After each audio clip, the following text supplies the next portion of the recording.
এই দলটাতে 15 থেকে 16টার মতন হাতি আছে। তো হাতিগুলা জঙ্গল থেকে বেরাই করে জঙ্গলের মাঝে যে কাঁচি রাস্তা আছে সেই কাঁচি রাস্তাটা পেরে আছে।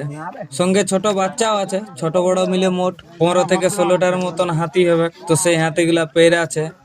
বীরভানপুর থেকে যে বাঁধি হয়ে ভীমপুর যাওয়ার রাস্তা, সেই রাস্তাটা পেরে আছে। তো পাশাপাশি এলাকাবাসী সবাই সতর্ক এবং সচেতন থাকবেন। সন্ধ্যের পর জঙ্গল লাগোয়া পথগুলোকে এড়িয়ে চলবেন।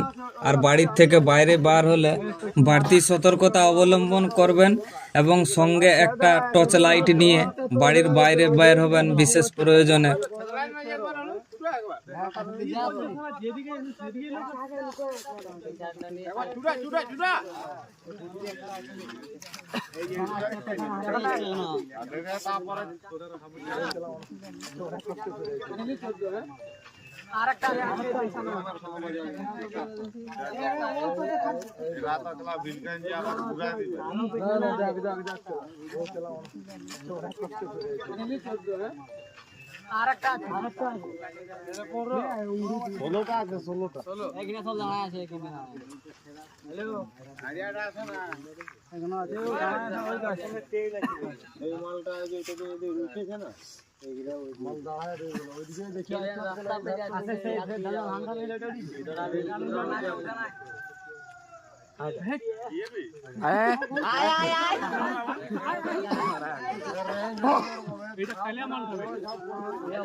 মারবি না।